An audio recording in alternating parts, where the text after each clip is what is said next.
I, Bansi Dameja, welcome you.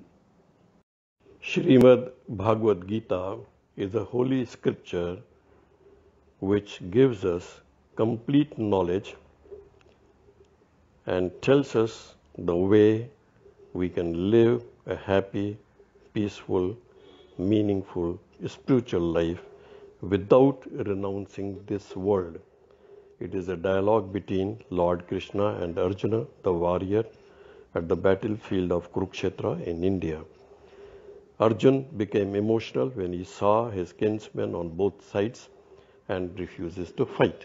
Lord Krishna gives him complete knowledge about life, the body, the soul, the gunas of nature, the characteristics of human life, and various aspects about life, and ultimately Arjun understands everything and finally he is determined to fight. Srimad Bhagavad Gita, Chapter 7, Gyan Vigyan Yog. ॐ नमो भगवते वासुदेवाय ॐ श्रीकृष्णपरमात्मने नमः अथ सप्तमोऽध्यायः ज्ञानविज्ञानयोगः श्रीभगवानुवाच मय्यासक्तमना पार्थ योगं युञ्जन्मदाश्रयः असंशयं समग्रं मां यथा ज्ञास्यसि तच्छृणु ज्ञानं तेऽहं सविज्ञानम् इदं वक्ष्याम्यशेषतः यज्ञात्वा नेह भूयोऽन्यत् ज्ञातव्यमवशिष्यते मनुष्याणां सहस्रेषु कश्चिद्यदति सिद्धये यततामपि सिद्धानां कश्चिन्मां वेत्ति तत्त्वतः भूमिरापो नलो वायु घं मनो बुद्धिरेव च अहङ्कारमिदीयं मे भिन्ना प्रकृतिरष्टधा अपरेयमिदस्त्वन्यां प्रकृतिं विद्धि मे पराम् जीवभूतां महाबाहो येयेदं धार्यते जगत्. The Supreme Lord said, O Arjun, now listen to that yoga by practicing which, with the mind attached exclusively to me and surrendering to me through the practice of Bhakti Yoga, you can know me completely and free from doubt. I shall now give you in details the knowledge and wisdom, knowing which nothing else remains to be known in this world. Amongst thousands of persons, hardly one strives for perfection, know me, and amongst those who have achieved perfection, hardly one knows me in truth. Earth, water, fire, air, space, mind, intellect, and ego. These are 8 components of my material energy. O Arjun, apart from this material nature, I have a superior energy, the Jiva Shakti, the life element, by which this entire universe is sustained. एतद्योनीनि भूतानि सर्वाणीत्युपधारय अहं कृष्णस्य जगतः प्रभवप्रलयस्तथा मत्तः परतरं नान्यत् किञ्चिदस्ति धनञ्जय मयि सर्वमिदं प्रोतं सूत्रे मणिगणा इव रसोऽहमप्सु कौन्तेय प्रभास्मि शशिसूर्ययोः प्रणवः सर्ववेदेषु शब्दखे पौरुषं नृषु पुण्यो गन्धपृथिव्यां च तेजश्चास्मि विभावसौ जीवनं सर्वभूतेषु तपश्चास्मि तपस्विषु बीजं मां सर्वभूतानां विद्धि पार्थ सनातनं बुद्धिर्बुद्धिमतामस्मि तेजस्तेजस्विनामहम्. O Arjun, know that all living beings have evolved from these two energies of mine. I am the origin of the entire creation, and everything dissolves into me again. O Dhananjay, Arjun, there is nothing higher than me, and everything rests in me like a cluster of pearls strung on a thread. O son of Kunti, I am the taste in water and the radiance of the sun and the moon. I am the sacred syllable Om in Vedic mantras. I am the sound in ether and the ability in humans. I am the pure fragrance of the earth and the heat in the fire. I am life source in all beings and the penance of the ascetics. O Arjun, know that I am the eternal seed of all beings. I am the intellect of the intelligent and the brilliance of the brilliant. बलं बलवतां चाहं कामरागविवर्जितं धर्माविरुद्धो भूतेषु कामोऽस्मि भरतर्षभ ये चैव सात्विका भावाः राजसास्तामसाश्च ये मत्त एवेति तान् विद्धि न त्वहं तेषु ते मयि त्रिभिर्गुणमयैर्भावैः एभिः सर्वमिदं जगत् मोहितं नाभिजानाति मामेभ्यः परमव्ययम् देवी हेषा गुणमयी मम माया दुरत्यया मामेव ये प्रपद्यन्ते मायामेतां तरन्ति ते न मां दुष्कृतिनो मूढाः प्रपद्यन्ते नराधमाः माययापहृतज्ञानाः आसुरं भावमाश्रिताः. O best of Bharats, in strong I am their strength, devoid of desire and attachment. I am sex and life, not contrary to dharma, righteousness. Know that all the states of sattva, rajas and tamas originate from me. I am not in them, they are in me.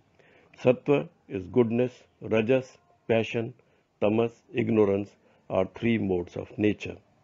Deluded by the three modes of material nature, Maya, the people in this world are unable to know me, the imperishable and the eternal. It is difficult to overcome my divine energy Maya, consisting of the three modes of nature, but those who take refuge in me, surrender unto me, cross over it easily.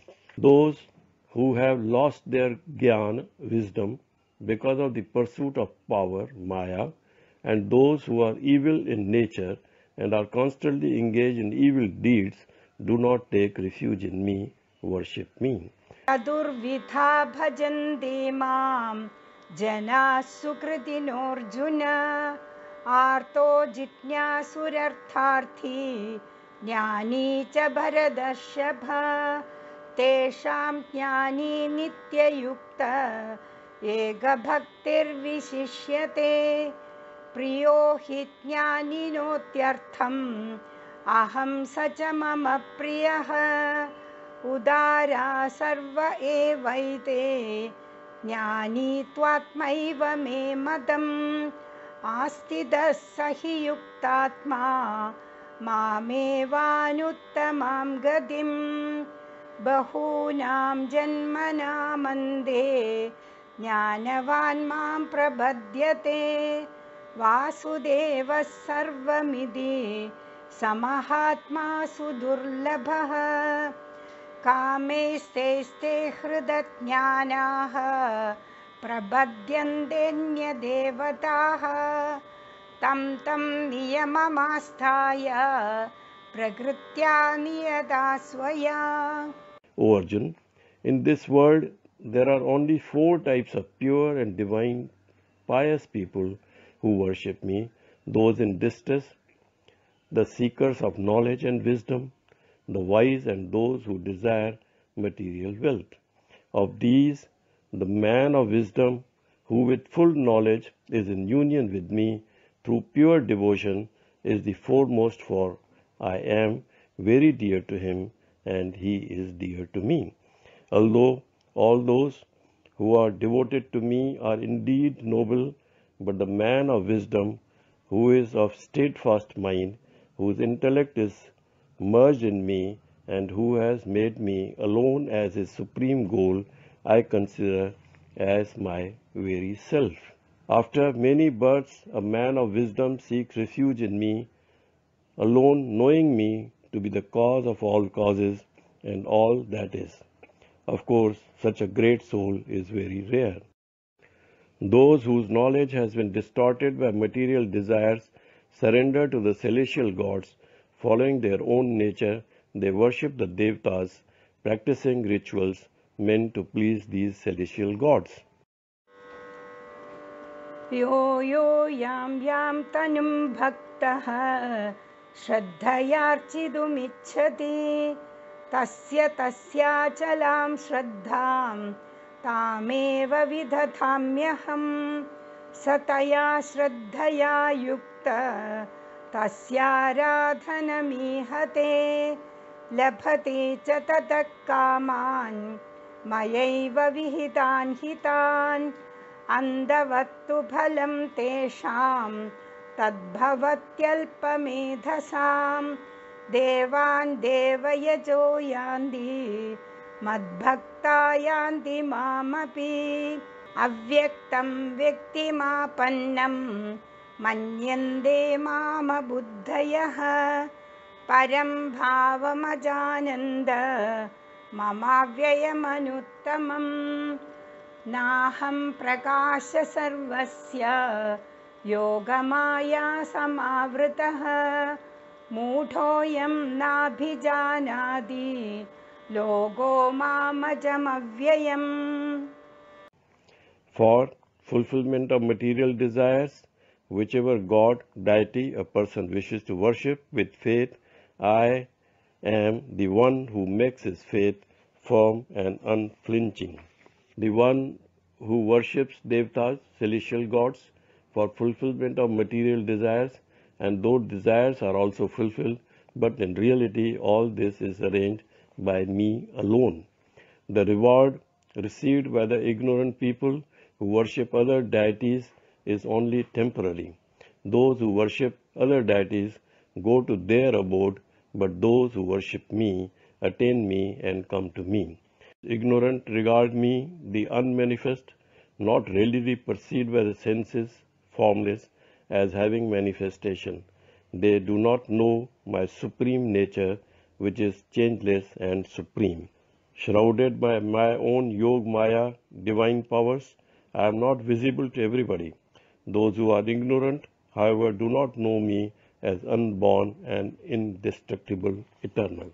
वेदाहं समतीतानि वर्तमानानि चार्जुन भविष्याणि च भूतानि मां तु वेद न कश्चन इच्छाद्वेषसमुत्थेन द्वन्द्वमोहेन भारत सर्वभूतानि सम्मोहं सर्गे यान्ति परं तप येषां त्वन्दगतं पापं जनानां पुण्यकर्मणां ते द्वन्द्वमोहनिर्मुक्ताः भजन्ते मां दृढव्रताः. O Arjun, I know of every single being who was in the past, who is at the present, and who will be in the future, but nobody really knows me. O son of Bharat, in this world all beings are confused and deluded by the doubts created by desire and envy. O Parantap, they become victim of ignorance and agyan, lack of wisdom, at birth. Persons whose sins have been destroyed by being engaged in pious activities in this and the previous lives become free from the illusion of dualities. Such persons worship me with determination.